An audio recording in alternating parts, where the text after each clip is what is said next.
Oh, there she is. Hi. You know, I had to pucker up my lips. Oh, you are so funny. You look just fine. You're Yeah, doing. my lips are so dry all the time. How you doing? I'm good. How are you? I'm fine. How's your son doing? Everybody okay? Everybody's okay. He is back at school. Spring break is over. Yes. Did you get a good break yourself? Did you get a good break? Yes, yes, I did. Oh, I good. did. Did Oh, you? good. How are you? Huh? I said, how are you? How have you been? Oh, I'm good. I'm good. Just laying low. Got a lot of I just got off a dissertation meeting with It is that season. not the students, but with the committee. Yeah, we're dealing with a unusual issue, but we'll get through it. Mm. Bushy. Al- Always an unusual issue. There's It's always an unusual. always an unusual issue, an unusual situation. That is probably the most realest thing I've heard all day. Okay. There is always an What do unusual. you think about them telling everybody that they can drop their masks? What do you think about that? I don't, and I think, Hey, Lynette, Dr. Washington. hi, Dr. Hello. Washington. How are you? I'm good. I'm Am I too good. early? No, you're right on time. I mean, Okay. you have about Are four we minutes. on time? I 4 minutes. 4 minutes. Is Christian on the line? It looks He's like on mute. Hey, yes, I'm on the line. How's it going? Yeah, good I'm morning. fine. How are you? I'm all right. We were just getting ready to talk about the mask, but that's so interesting. Mm. I don't know. I think people should just do what You- they they feel comfortable with. That's right. That's Um, right. but my son is actually better at wearing his mask than I am. Like it's just a part of what he does now. Yeah. Yeah, my family, they masked up. So I'm masked up and I'll stay masked up for a long time. So I think most people just appreciated not being sick for 2 years. I mean, we were at home, but also right. when we were out, it just Yeah. an extra layer of protection. I know I'm just used to it now. Yeah. I'm just used to it. But I will say the plus side to this is because so many people have started not wearing them, that the cost have significantly dropped for KN95. So Oh, right. I've Right. been able to buy some for more reasonable price point. I have so many KN95s in this house, in my car, that everywhere you look, that my kids say, "What is going on in this house?" They up in the closet, up here, up there, because we caught sales online Mhm, and we mhm. were getting them by the box loads. Mm-hmm. We figured that at some point they're going to be hard to get. So I just, if you need one, I'll say, here, take this. I even gave somebody on the street, I said, here, take this, put this on. So Right. You just have an abundance of them. yeah, I'm going to continue to keep them too. Yes. Yes. Because you just never know Yeah. with the Oh, I know. spending and all the things. Right. Hi, Tanisha. Good morning. Oh, we just got an influx of people. Good Yeah. morning, Commissioner Reed. Good morning, Ms. Frazier and Ms. Logan. Good morning. Is Commissioner Reed here? I don't see him. Yep, he's right on screen. Oh, he's not on my. Oh, there. Yeah. No. Yeah, I see. I wasn't looking in the right place. I'm the guy with the long hair. Okay. You talk about Tanisha? Yeah. That's the only long hair I see. Good morning, everyone. Good morning. morning. Commissioner Sally is going to try to join, and if he does, it will be late. Mr. Gant, I'm not sure who is bringing forth the presentation for today. I believe it's Blueprint Learning, right? I mean, Blueprint Leadership. Yes, Ms. Deal, will you be leading that?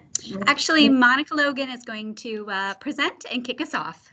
Wonderful. I think everybody that needs to be here is here. So we can get started. Good morning, everyone, and thank you so much. Good morning. The April 19th Operations Committee meeting. I will say good morning and welcome back from spring break because we are back from spring break. So we are going to get started with the first and only presentation for today, which is the Blueprint Leadership Update. Good morning, Ms. Logan. Good morning. How's everybody? Fantastic. I'm going to share my screen. My computer was off all of break, and so it's been running a little slow because I didn't have it on. So apologies if there are any delays as I pull up the presentation. That's okay. Thanks for the heads up, though. Yeah.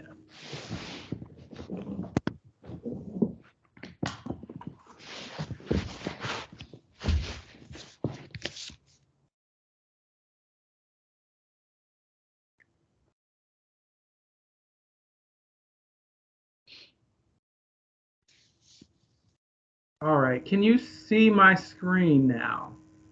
Yes. Yes, Monica. Okay, fantastic. Okay, well, good morning again. Thank you all for having me present today a Blueprint Leadership Update. And so I'm going to jump right in. Let me introduce myself, actually. So my name is Monica Logan, and I'm serving in the role as Interim Executive Director of Talent and Organizational Development out of the Office of Human Capital. I'm also here today with the Chief of Human Capital, the Interim Chief of Human Capital, Sarah Deal, and my staff member, Tracy Frazier, who's the Director of Educator Pipelines and Induction. So let's get started. So today's presentation aligns with the board priority, the second board priority, which is about city schools actively retaining and recruiting, and retaining and supporting educators and administrators. And I'm excited to make this update today because really we're in an unprecedented time right now in the history of the district in terms of the needs of our students and also in the importance of retaining our staff. And so many of you have heard the term of the great resignation that's happening across the district, across the country, excuse me, and additionally around the Great Reset and the impacts on K-12 education. And so as I was sharing before, there's never been a more important moment, I would say, in the need to retain and invest in leadership specifically. And so we know that right now is an employees market. We have seen that industries and companies are incentivizing staff with better benefits, with wellness packages, with increased salaries to try to retain staff who have an open market of choices to make right now. And so we know that staff members are reconsidering their employment options and their life options right now more generally. And so again, as I think about the importance of this moment, it's really critical that we are able to retain our leaders within the district. I'm going to give a couple updates today on several groups. So the first is district office and support staff, and to focus on the Reach Fellowship and school secretaries. In addition, I want to talk about some of our work with the school-facing staff. So that is for APs, principals, and teachers specifically. So the Reach Fellowship, I'm very proud of this program. I've been the director of the program for the past several years. It's done in partnership with the Annie Casey Foundation. And so, rightly so, we pour in our investment and development into those leaders that are working directly with our students. So there always are a lot of robust strategies and development that goes into making sure our teachers, our paraeducators, those are in schools, our principals, have the development that they need to really work with our students, our dynamic leaders, and our dynamic young people. When I came here to the district about three and a half years ago, there was not as much development for those that were district office based. And I know folks that had been here for 15, 20 years that really had not had a deep investment in their development. And so the Reach Fellowship is an intensive executive development, leadership development program that we offer for leaders here in district office. And it is really an important push for those that, again, have been in the district for a long time, that have really at a point in their career where we need to push them to continue to grow in their working strategies. So I'll just walk over this very quickly. So the selection criteria we have for the Reach Fellowship is really, we're asking that folks have been in the district for 3 years and 5 years experience, 2 years in the district, and 5 years experience within the field of youth development or education. We also are looking for folks that are sitting in roles that have significant impact, that have the ability that once we pour into them, they can really do transformative work across the district specifically. Also, we're looking for folks that really want to stay in and are invested in being here in city schools at this important and critical time. So the emphasis is picking leaders that have been in the district for a decent amount of time and also who want to invest and stay here within the district specifically. And so there are some major components of the program. There are 6 leadership development seminars specifically. There is executive coaching that the fellows receive. There is intensive peer consultation that happens as well. Another really, I think a really great feature of the program is deep work with fellows and their supervisors. We know that we can pour into fellows, but going back into their offices, they need to have a strong partnership with their supervisors specifically. And so the focus is on race equity. Additionally, it is on introspection and self-awareness, and also using data-driven analysis to move results. So at the end of this experience for fellows, they have identified robust strategies to really move their work with performance measures. They have taken a deeper look into themselves to have self-awareness. They have even completed something we call a racial autobiography, where they look at from the first time they can remember when they had an experience connected to race and how it influences them as leaders today in their seats. So it's a very robust, intensive program. So we've completed 2 cohorts with 26 fellows. So there have been 11 in our first cohort, 15 in our second cohort. We've had 7 offices which are represented. We've had a good breakdown of men and women, a diverse group of African Americans with other races. And we're excited that we're launching our 3rd cohort with 13 fellows next week. We'll be kicking off our time with them with remarks from Dr. Santalisa. She'll be coming in to speak to them. And then they'll be participating in an intensive Introduction to Race Equity seminar that is sponsored and led by our Office of Equity. So they are grounded in the district's work around equity. And so the other piece I want to talk about connecting to this update around leadership development is retention. So we have some dynamic, amazing leaders in the district who, again, as I said in the first slide, could have many opportunities to move their talents to other spaces and places. We want to know how to retain them here to support our work. And so we're very proud that we've had 92% of our fellows that have been retained that are still here working and investing in the district. So it is these opportunities to pour in to develop leaders that helps them feel more grounded and connected to the work and would make them want to stay longer, specifically. I next am very excited to talk about our work with school secretaries. Again, when I came here about 3.5 years ago, there was an interest in finding ways to support staff, the many parts of the ecosystem that support kids. And I was excited to be able to work with school secretaries. And so actually tomorrow we're having a school secretary academy at the Professional Development Center on Northern Parkway, for them to learn to gain more skills, because apparently there is no consistent onboarding process for school secretaries. So they'll be in sessions to learn technical skills like payroll, enrollment. They'll learn about Office 360, Office 365, Infinite Campus. They'll learn about the basic technical systems they need for their work. The part I'm really proud about, though, is we also have developed them as leaders so that they are leading sessions amongst each other.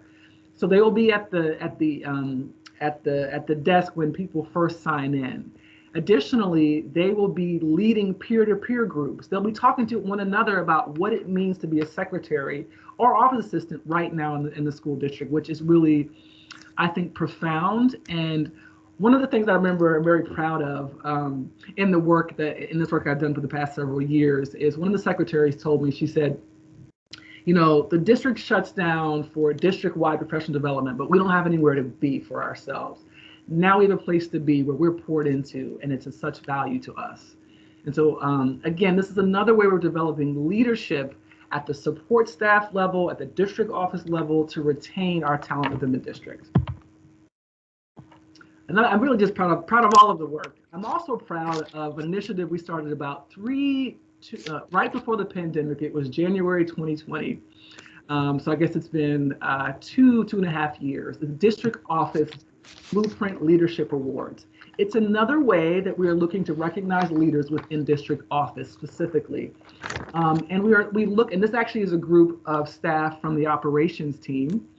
These are some of our custodial staff members, along with the special assistant as well from operations specifically. When we had a day where we had a wellness activities for all staff. Additionally, we had the Blueprint Leadership Awards, along with our district office, our quarterly district office meeting, where we all come together as a district office to get updates from Dr. Santelistas and from other cabinet members.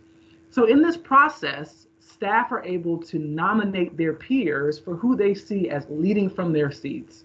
What's really great about this process, again, it's not top down. It's not selected by only the chiefs or only certain levels of staff. People are able to nominate their peers. Additionally, we ask school-based staff to nominate or to give shout outs to those they see in district office that are supporting their work. And so there are 4 categories that people can apply or can be nominated for. And so they can be staff, they can be student and staff centered, collaborative, data and results driven, and unsung heroes. And so consistently, everyone loves to hear from Dr. Santelistas, always. The top thing we have in those meetings are these awards. People love to see their colleagues recognized specifically. We have one coming up actually on June 1st. So again, the awards begin on January 20th through a quarterly online nomination process. We've had 49 winners across all offices. Winners receive certificates. They receive swag from our employee engagement office here in the Office of Human Capital, and they get photos and lunch with Dr. Santelistas and the cabinet.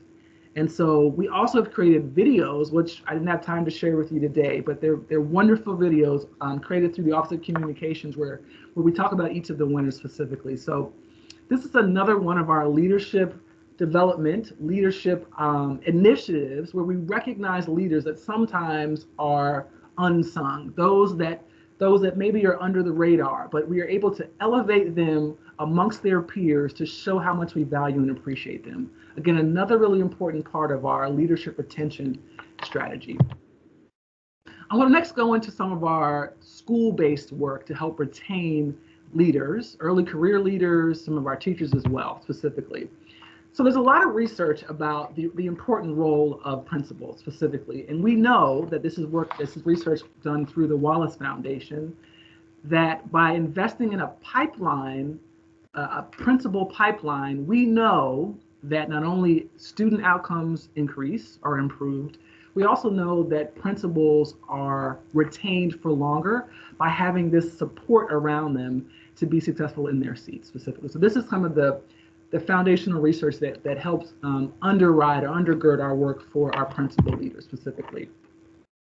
So on my team is the educator pipelines and induction team, that staff that does dynamic work with early career teachers and principals specifically. And so, in learning more about this myself, quite honestly, I found out that really principals, as we all know, have some of the hardest jobs within the district. And they really have a career span in their seats of typically between 3 to 5 years. And so the question is, how do we make sure that we retain these these leaders specifically? And so when I was digging into this a little bit more, I was like, what is it that principals need specifically in their seats? So there is technical work. How do you navigate the systems and structures within the district? How do you do payroll? How do you hire staff? There are all the technical facets of the job that our school leaders need to be successful. What we know matters most almost is the adaptive leadership that teachers and principals need to be successful in their seats. So what does it mean to be reflective of your own leadership practice? What does it mean to really lead others around you? How do you use a data-driven approach to be successful in your role specifically? And how do you analyze impact specifically? So you may have been a great, phenomenal teacher. How does that translate into you becoming an amazing leader at your school? And so through this team's work, we give this group coaching and supports to be successful. Also, an important feature of all of our development opportunities is peer support. We know that it's one thing for us to be talking to you about what's important for leadership, what's important for development. It's another to then convene with your peers to talk about what's happening for you on the ground specifically. So those are two major features of our development work specifically. I'll talk a little bit about our work with assistant principals in two major buckets. It's the aspiring principal work in our city schools principal institute.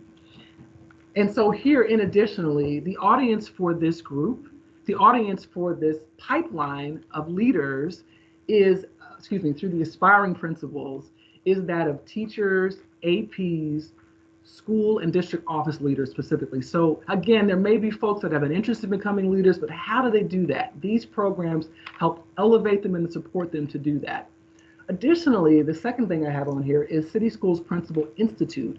That is for folks that have been APs for 2 years in their roles. And again, it offers this dynamic amount of resources, supports, and a peer networking to really help, again, create this ecosystem of support for leaders that are APs in their schools. So again, I want to emphasize, again, in each of these offerings is the chance for peer-to-peer support amongst each other, is recognition additionally. And also it signals to people that we see you and we value your work in the district. It matters, it makes a difference specifically. Moving on, I want to talk about the work of our dynamic career pathways work, specifically our distinguished principals. And so again, our EPI team works on early career leaders from their seats. The distinguished principals are those that have been in the district for longer periods of time. And so as you find leaders that have really distinguished themselves, that have made an impact, how do you continue to pour into them and to invest into them?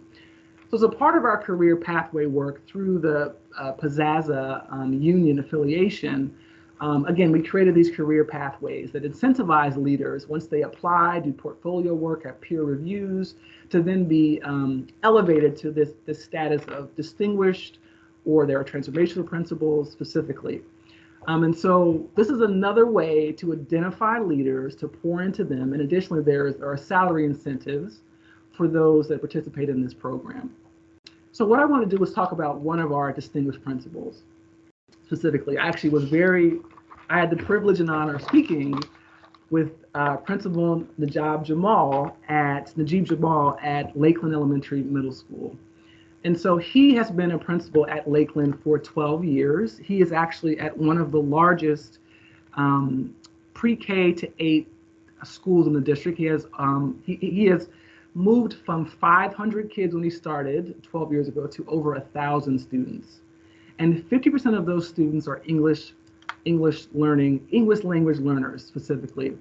And what's amazing about his work is that in that community, in that school, they've had the top growth in the city for ELA and math in the Park assessment. And again, with 50% of their students being ELA, English language learners, which is phenomenal work. So what's so amazing about this is that not only has he done work within his school community, which has been transformational and distinguishes him, he then identified another leader within the community to bring into the fold to be able to share his best practices. And that was at Westport. Westport Elementary, which was identified as having decreasing enrollment, and it was having decreasing growth and impact on students. And so at Westport Academy, Principal Locke.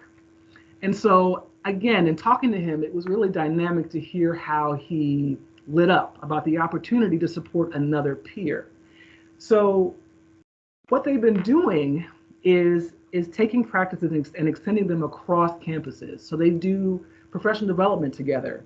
They do leadership collaboration. They do summer retreats. Teachers visit across campuses. Specifically, Principal Jamal spends 2 to 3 days at Westport Academy pouring into that leader to support them to excellence. And so I asked him, I said, so in your work, is the goal to have a certain percentage of growth in your math and test scores? And he said, certainly that is a goal. But fundamentally, part of what he wants to work on is help changing the culture at the school, to create a culture of excellence. And again, to go back to the theme where we started, this being a priority in retaining excellence in our leadership. So for this leader, being able to pass on what he's learned to others to support their growth has been a really important part of how we retain this leader within our district specifically. So I'm very excited about this career pathway for principals. And so I'm going to wrap up with just the work that we're doing with teachers through the Opportunity Culture Initiative. And so you may or may not have heard about this. I won't go in depth around it. But basically what it does is identify teachers that have shown excellence in their classrooms, that have outcomes for students. And we take that excellence and we ask them to go outside of their classrooms and to support other teachers. Along with having their own classrooms to identify, to work with their students, they also work with other teachers to support them in their growth of students specifically. And so the great thing about this is it also allows students to have access to excellent teaching specifically, and also allows, so there is a financial incentive as well for teachers that have identified to support the whole school community as well. And so this is another way, again, in identifying talent and helping it grow and incentivizing it. So the last piece, which I will share, is some really great data that we have that our vendor, Public Impact, has that helps us facilitate this model, has done in these schools. And so we are seeing that these excellent teachers that are called MCLs, multi-classroom leaders, reported that through this initiative, they had more time to build relationships with their students. And we know all the data about the importance of relationships with building trust, with learning, with building culture within schools.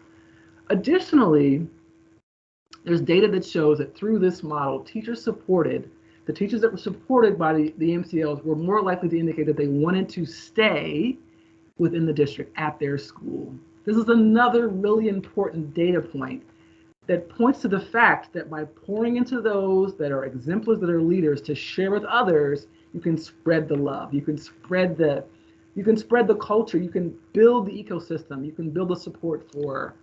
We can build the support for our students. And the last piece is that, which is really a really interesting point I want to make about the work in Baltimore City, which we should be proud of for all that we're doing. But so this opportunity culture model is across the country. There are over 27 school districts that are using this opportunity culture model with over 5,000 educators across the country. And in Baltimore, we have some sort of magic in our midst because our data is consistently above those other school districts and how we're impacting students and how we're impacting culture. And so the percentage of teachers who want to continue again is 5% above the average for the entire group of opportunity culture programs across the country. And so again, there is something unique to our development and leadership approach in Baltimore that's helping us retain our leaders. And so with that, I'm so excited to share all of this. Apologies that I went through quickly. There's just so much great work we're doing in the district to be proud of to help retain our teachers and our leaders, our support staff, to help them want to stay and help this village of amazing leaders and educators and young people. And so with that, I will close. Again, this is my contact information, and I'm happy to take any questions.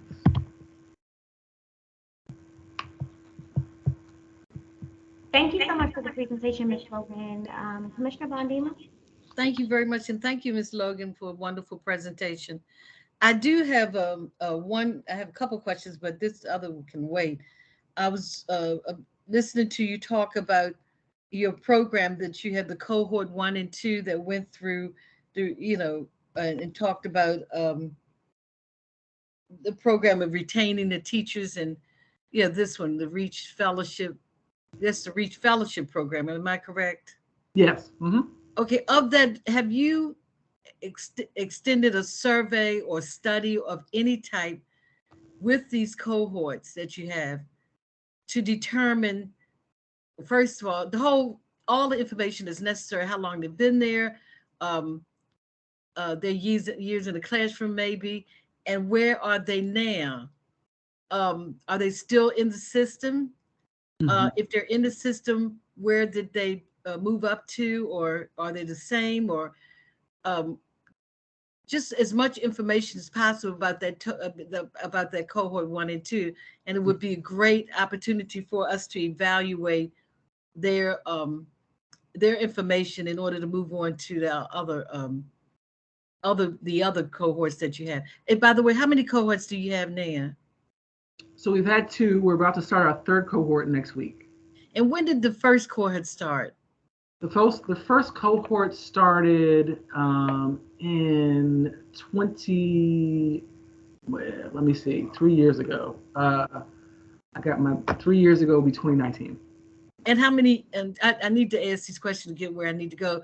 How many weeks, months, how long is the program for each cohort? So there are typically, we had 8 sessions last year. So it's about a 6 to 9 month experience. 6 to 9 months, okay. And they meet on after school, on weekends? They meet during the workday. So part during of the work days. Authorization from the supervisors to be and they get engaged. Mm-hmm. They get permission to be a part of the program during their workday. Correct. Mm-hmm. Okay, back to the survey. Have you done any studies on where those 2 cohorts are today? Mm-hmm.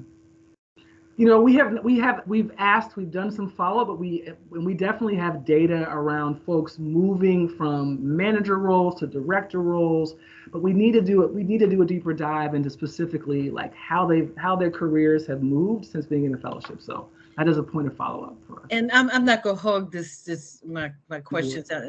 But I think it's important to know that when you are running, and I'm preaching to the choir, by the way, and I'm sure this discussion has been going on, so I'm just for our information purpose.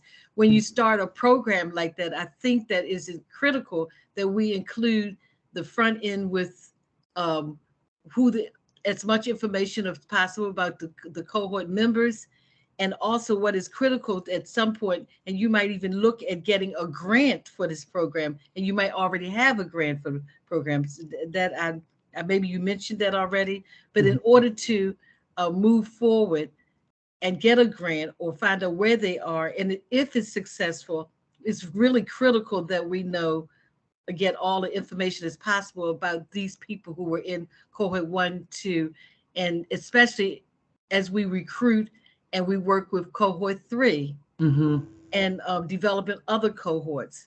If those cohorts were successful, if not, because I would be really curious to find out where they are today. Thank you so much, Ms. Logan. If I can just, thank you for that. We've had a partnership with the Annie Casey Foundation to support this work. We actually I've submitted a proposal to present about this work at a national conference. It is one of the only ones I've seen like this within the country. So I had to agree with wanting to kind of get deeper data and to see what the impact is, and I will look into that for you. Thank you. Just adding to what you just said, I'm sorry, Madam Chair, but I really would like to say that when you do your presentation, and look, I could be preaching to the choir, I don't know, but this is a question I would want to know. When you're doing your presentation in reference to these cohorts, the first question I would ask as an audience member or a member or listen to your presentation, it's wonderful for us to do these things, and I think it's absolutely fabulous, but the bottom line is the end results of where we are with these programs, because we're spending money. We're spending money with these educators, and we want to know the results of what we have done with them, because I'm sure you have consultants to work with them. I'm not maybe, but we're spending money on all that, because if you were presenting with us and asking us for more money, my first question would be, what are the results of the program that you've already completed? And that is absolutely critical when we're developing any kind of program. Okay, thanks. I'm finished. Agreed. Thank you for your feedback. Commissioner Reed, did you have any questions or remarks? Yeah, I guess the first is question on page 11, bottom left-hand part of page 11. Oh, I mean 13. I'm sorry, page 13. Okay, lower left-hand corner, you have the programs. Is there some way we can get our arms around which programs work best? How many people involved in those programs? How much they cost? And what's the net benefit of those 4 programs? Yeah, so we can go forward and discern which serves us best as a system. Because the school is only as good as its principals. And its principals is only as good as the training they have. And you have 4 different pathways and programs. I just like to learn which ones work best, and the bang for the buck for each program. And thank you for that. And we are looking at that data at even in terms of which of those that go through the programs has the assessment center that's taken. So in order to move on, you have to take an assessment center. So we're looking at that data to see which programs have the greater acceptance rate. And so I think your point too, though, about a comparative analysis of cost and impact would be really helpful. So thank you for that. We're going to follow up on that. And also on page 16, you said, you don't have to go to a page, but I guess number 3 point you made was a really good one. You want to keep your teachers. Great teachers advance by moving up but not out of the classroom and earn more. So I guess my guess is that's where the MCLs come in. But my other question is, incentivized to be a teacher, stay in the classroom, and not look at being in district or being an AP because I want to chase the money. How much can I make? What's my top end? This is probably a Sarah question. What's the most I can make as a teacher? And what's the starting salary for the average teacher? Oops, sorry, that is a good question. I only know the top end because I recently pulled it to share it with Dr. Santelises. So I believe the top end is between about 100,000 and 120,000. I'd have to check to see how many of our teachers fall in that. I believe it's sort of just under 50. The average salary I will need to follow up on. I do know that our starting salary for teachers for July 1, 22 is going to be about 53,000 if you have a bachelor's and 0 years of experience, and about 58,000 if you have a master's and 0 years of experience. But let me check my numbers and check the math and circle back around sort of the average teacher salary for the district. But I appreciate what you give me so far. Thank you. Yeah. Thank you. Thank you, Commissioner Madam Chair. Thank you, Madam Chair. Absolutely. Commissioner Bonema, I saw your hand up, then I saw it go down. Did you have a question? Yeah, just real quick, I need to, because Commissioner, he just made a statement that we kind of overlapped in, back to the programs. I am greatly concerned with enhancing the expertise of teachers in the classroom, but I don't want them to leave the classroom. Mhm. And that I don't want to, because especially teachers, African-American males, I think that when he mentioned the fact that certain programs need to be enhanced, and that would be moving to principal, but we need to be very careful about pulling a teacher out of the classroom and thinking of resources and activities or programs that will help them to move forward, but also stay in the classroom, because we're moving these wonderful people up the ladder and pulling them out of the classroom where they really need. Once we get a really good teacher and everything's going well, the first thing we start thinking about, especially with males, we start saying, okay, that person would do well as moving up the ladder. Right. So I'm sure that you've already thought about this information, but I'm really concerned with that topic, keeping them in the classroom as well. Thank you for elevating that. And I too would echo that, is that just because you're a great teacher doesn't mean you want to become a principal. Like shouldn't be the next step is, I'm a great teacher, so I want to be a principal. A lot of times that is not what they have an appetite for, because certainly the further out of the classroom, the further touch you have with students. So I totally agree with your point, particularly with our African-American teachers, men specifically. Right. Thank you so much. Mr. Gant, I saw your hand. Yes, I just want to make sure I was accurately capturing Commissioner Reed's question. I heard cost benefit analysis, and then it was for the AP pipeline, all the pipelines on slides. What is this, 13 and 14, correct, Commissioner Reed? You're muted. Oh, no, I'm not. No, you weren't Yeah, muted. Mr. Gann, I was just focused on the lower left-hand corner. Okay, on slide 13. Yeah, the Principal Institute, the new leaders, promising principals pathway, new Okay, leaders. program. And then I heard cost benefit analysis. What were the other things you asked for? Like I said, I want to make sure I'm capturing them properly. Success factors, which ones work best? Okay. Which ones have proven to be the most successful? Because sometimes it's not about cost. So that's why I throw in both sides. Got it. Make cost more, but not be as effective for the system. Got it. Okay, thank you. Agreed. Thank you. Before we wrap this presentation, I had a couple of questions.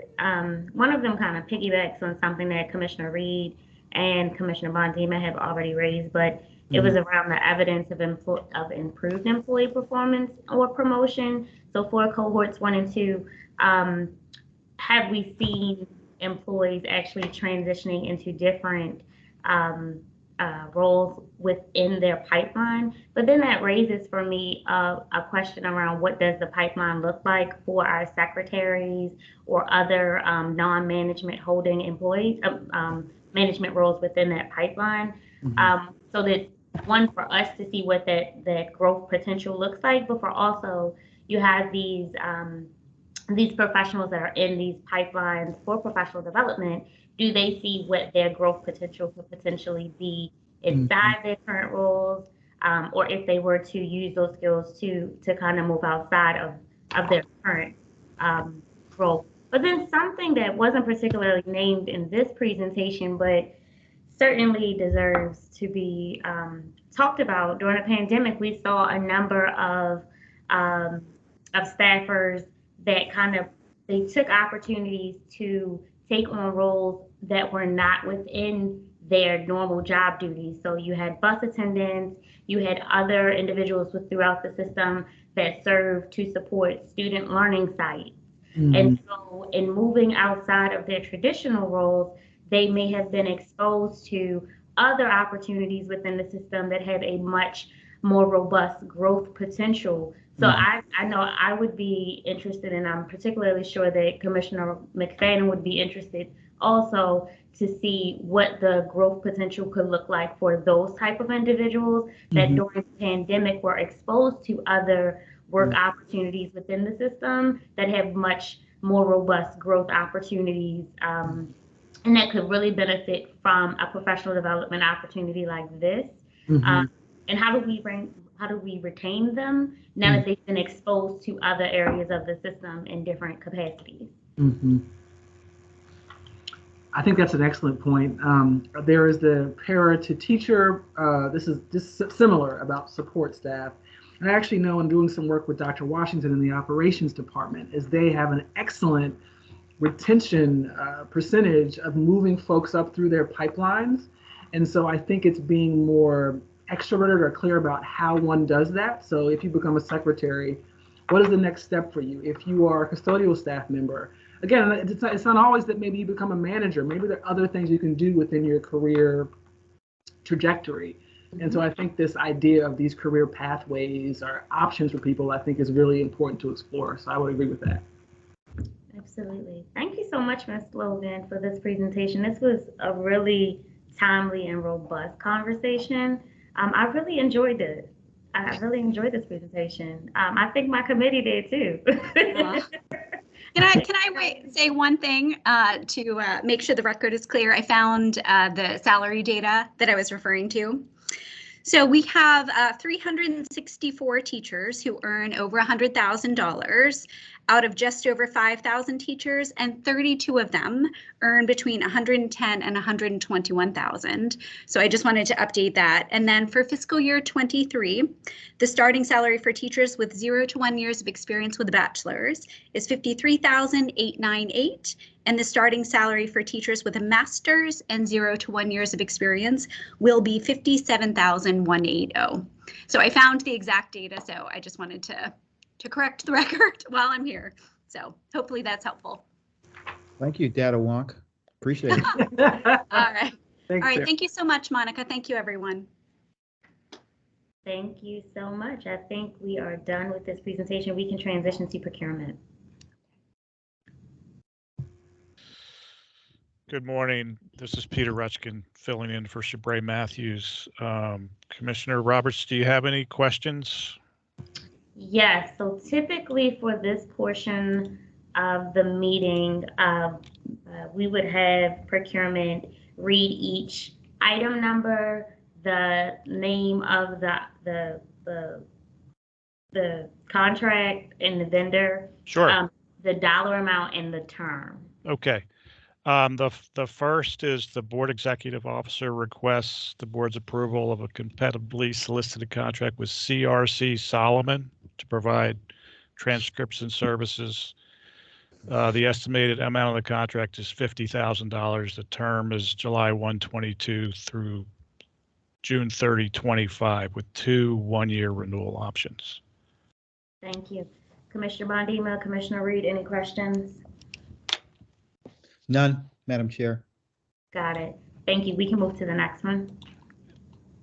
The chief financial officer requests the board's approval of a competitively solicited contract to provide automated temperature monitoring of cooling equipment via cloud-based SaaS systems to cafeterias. The estimated total contract amount is $600,000. The contract term is April 27, 22 through April 26, 27. Commissioner Bondima, Commissioner Reed, any questions? None here. I just have one question for Ms. Marchetta or anyone on the call. that can answer this. In the board letter, it said that we had already been using this at 12 sites. So would this contract take us to all of our school buildings? Yes, that is correct. We did a pilot, to see how it worked in these different schools, but in order to scale it at large, it would require the contract at this amount. Perfect. Thank you so much, Ms. Marchetta. Okay. The Chief Operating Officer requests the board's approval of a competitively solicited contract with Cintas Corp. To provide feminine hygiene dispensers and products. The estimated annual contract amount is $350,000. The contract term is April 27, 22 through April 26, 25 with two-year renewal options. Commissioner Bondima, Commissioner Reed, any questions? Yes. I am probably least conversant in don't laugh at me too much. But Lynette probably can help me with this. This is 1501. I guess two things come to mind is when I look at this, the way I read it is you're going to have funding to install them and fill them initially. But later, it's going to fall in the lap of Chief Washington and Blaine and the rest of the crew in terms of making sure these things are filled and utilized effectively for the long term. And I guess my question is, I'm a guy, so I don't understand this. If they had a condom dispenser in the bathroom for guys would empty them. Even if they didn't need them, they would empty them. So I'm thinking in terms of girls, I mean, how robust will this be used? And what's going to be the cost basis for us, especially since we lack information from never doing this before?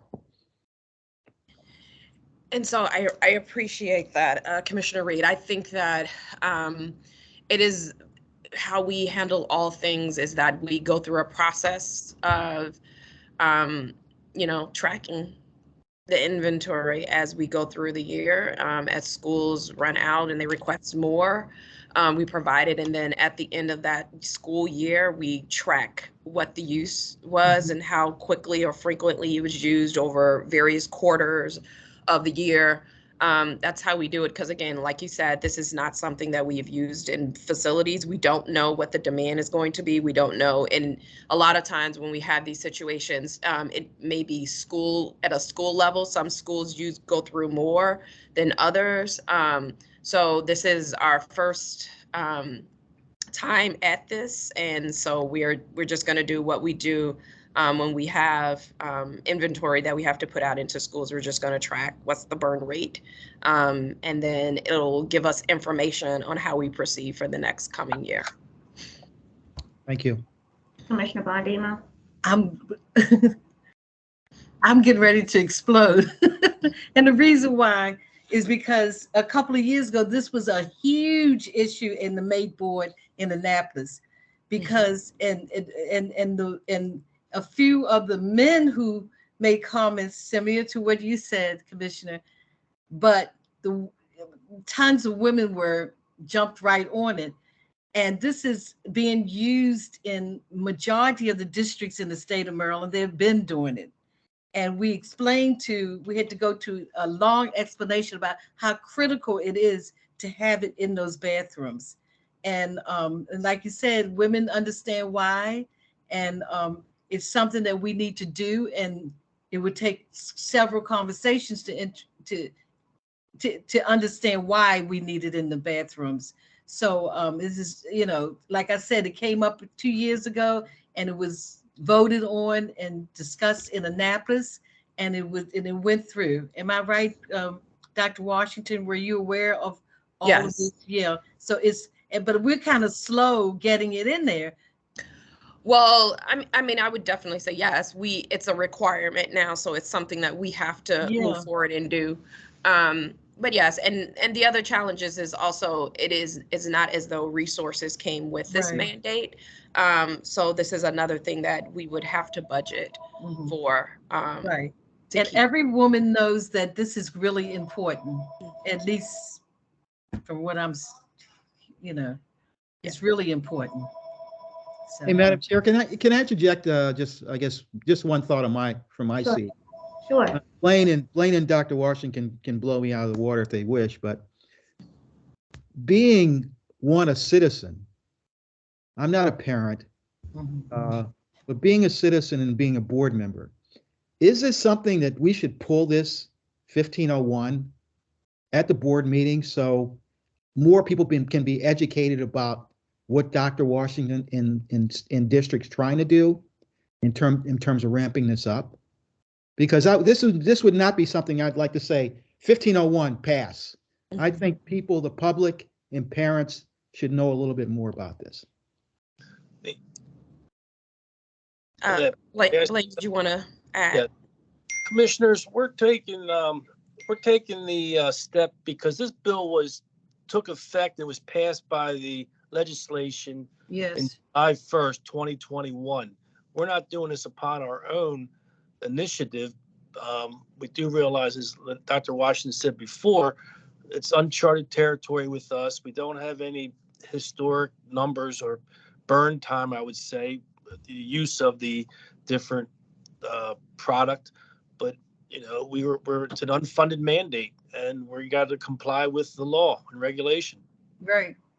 I was in the discussion doing it, and I was one of the speakers in Annapolis in reference to this, and maybe we can pull up. Oh, you know what? Maybe we can have DeWanda Sturr to come in and have a conversation at our board meeting in reference to it, and she'll give you more information related to it. Because I was one of the people, we voted unanimously that in the whole district and May board that this should fly.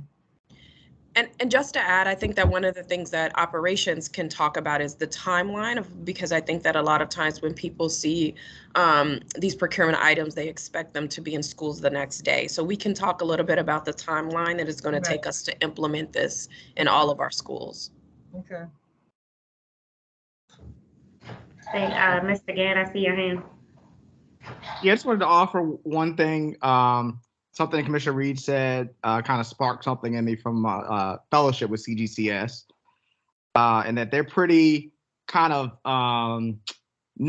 don't think board meetings are always the best way to communicate, as in, it should be business. So I was just going to offer maybe another way to get this out there would be like school nurses or health staff, maybe putting out to schools. But again, just leaning on my fellowship, maybe, the board meeting, there might be other ways to kind of help communicate this and get the word out. Well, we can discuss with Louise Fink, Dr. Fink, with home and hospital throughout the nursing program as well. Nurse suites. Mm-hmm. Okay. Okay. Thank you. I just had one question, just as a point of clarity. So for this contract is for it's a centralized purchase of to be in compliance with the new law. But in terms of continuing to keep the resources within the devices or buying the stock, that will be charged against the individual schools? That is correct. We've had discussions with finance when they were developing their budget this year of this item coming in. We just didn't know the cost. But yes, we will work with the schools to provide them guidance. And that'll be handled similar to how PPE was? Not necessarily, because the school will be responsible for generating the PO to Cintas to obtain the supplies. Unlike when we were centralized, we provided the supplies from a central warehouse. They'll be going directly to Cintas based on their need at the time for refills. Right. And so I would say that it's similar to our for our water contract. A lot of times, because schools, their inventory or their demand may differ in each individual level, and sometimes it's very difficult in order to keep up with it. So there are a number of times where schools, they actually like working directly with the vendor in order to get their inventory with consultation and support from the operations team. So if there is a situation where the vendor is not being responsive and different things like that, they will come to the operations team and we will help them in terms of providing oversight of that contract. Thank you so much for that, Chief Washington and Blaine. Commissioner Bondima? Just real quick, Madam Chair, this is a perfect example of what was discussed before in reference to presenting these procurements at our committee. And you as the chair does an excellent job summarizing the whole meeting and the questions that we have right now that could possibly come up with the board members. So I think that if using this as an example is if we could get that information to our board members so that when we have our public meeting, and it's public right now, so public is knowledgeable of what's going on. If we do not have to represent to pull this at the public meeting, if we could get this information to our board, you know what I'm saying? I don't know why we have to do it twice. I do. I understand what you're saying, but I also understand what Commissioner Reed is saying. With this being a law that we are required to be in compliance with, I think what I hear Commissioner Reed saying is how, or asking the question of, is how can we be, intentional and provide this information to the larger student, teacher, stakeholder group around the implementation of being in compliance, and how are we doing it in a meaningful way so that everyone knows, okay, this is the new law, this is what we're doing to be proactive, and this is a new resource that we're offering within our buildings. And so there can be a non-traditional way or a new way, to Commissioner Reed and to Mr. Gant's point around how we're getting that information out there, not particularly for board members because we all, Well, we're public now. Yes, but also for students that aren't public, that, they should know why it's there, or, their families and other stakeholders. So it's not particularly in a board meeting way, but how are we being intentional, just kind of communicating out to the stakeholder group what we're implementing in the system. Thank you. Commissioner Reed? Yeah, I'm just backing up what you said. I mean, I looked at the screen. We have 23 people on the screen, max. So we have 23 people on the screen. So basically this is public, but 23 people. When we go to the board meeting, I'm thinking not just for the 23 people, I'm thinking for the high schools, middle schools, roughly 40,000 students, 20,000 parents that somewhere need to be communicated. This is new, this is different, this is important, and it's really going to affect your kids positively. That's the way I'm looking at it. I mean, because right now we talk about public, we only have 23. The most we've had today was 23 people on the screen. So this is not really our public. It's just a group of people. I'm down. And Mr. Gant, I would even say this is something that we could leave Commissioner Horowitz in as the student commissioner, and how she may feel is best to communicate to the students the implementation of this new resource. Thank you so much. Oh, I'm sorry. I said that's a good idea, and also maybe the student media team. Absolutely. Thank you so much, Chief Washington and Blaine. We can move to the next procurement item. The last two are both Chief Legal Officer, who requests an approval to increase the contract amount with outside counsel at Jackson Lewis, who have extensive experience in personnel and related legal matters. The First Amendment increases the contract amount from $39,000 to $159,000, an increase of $120K to provide advice, counsel, and legal support on personnel and related matters, including pending litigation in Baltimore City Court. The initial contract began January 1, 22 and will expire on December 31, 22, or when all funds have been expended. Commissioner Bondima. Thank you. I appreciate that. The only question I would have, this company that's going from 39 to 159, which is an increase of 120, is that because we have more litigations, or this company did not do that? I got an echo. I'm sorry. Because this company did not, were not a part of what we need, and now they are.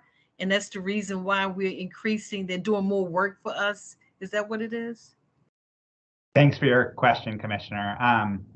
So two things are going on here. One is just in the transitions in our legal personnel, where we're relying a little bit more on outside counsel than we have. So, and this in particular, it's sometimes hard to plan for litigation because we want it to be done quickly. So, but sometimes cases go further and maybe have trials attached to them. So, particular matter here is what I'm trying to do is just to make sure that we have the available resources to be able to move quickly in litigation and to also get the board's review and approval, because litigation often is so fast moving. So both of these contracts really are to just make sure that if we don't resolve or get cases go, we'll hope for the best but plan for the worst, right? So that if we need to make sure that we have all the resources in place so that we need them. Hopefully on both of these, we will resolve cases expeditiously and not need to go forward. But we have the funds and the resources in place to do what we need to on pending litigation. My only question would be around, is this also an attempt to kind of fill for any staffing challenges that your department? Yes, I mentioned that briefly, but you said it more expressly than I did. Yes, so we're trying to do that, but I just want to make sure that we have those resources, and I want to make sure that we can pivot quickly and we're nimble and flexible in these matters, so that we have, if we get additional cases in, we can move quickly in that direction. Because I'm also sensitive to not just making sure we're filling gaps in staffing, but also making sure that if something really big comes along, the solution just is not to overload or already overburdened staff, but that we have the resources we need to do to present the case that the board needs us to present for you all and for the system. And that would actually be my same question for 1802. Same case, different types of cases. Jackson Lewis is focused on employment matters, including matters related to school police, and Pess and Cats is school-related accident cases where we're being sued. And so all those cases, they're active litigation going on right now. That was my same question. Thank you. Thank you, Commissioner Reed. Fine, thank you. Got it. Mr. Rushing, I actually beat you to the punch for 1802. My apologies. Oh, I'm sorry. The Chief Legal Officer requests the board's approval to increase the contract amount with outside counsel Pess and Cats in Law, who have extensive experience in civil litigation involving school systems in Maryland.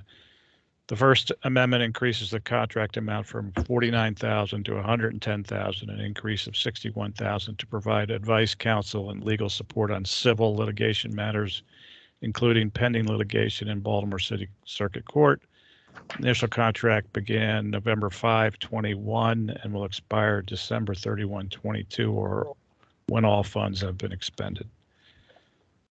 Thank you so much. We kind of did that in reverse, but I appreciate It's you. my fault. Thank you. No, I skipped ahead. It was on me. That was me. Thank you so much, Mr. Ruckin, for sitting in. And Mr. Gant, do we have anyone on today with us for public comment? No, we do not. All right, I think that is probably one of the shortest operation committee meetings that we have had all year, if not ever. I appreciate everyone attending today. That concludes today's operations meeting. Everyone have a great rest of your day. This is the official end of meeting. Have a great day. Thank you, everybody. Thank you, commissioners. Have a great day. Bye-bye. Bye-bye.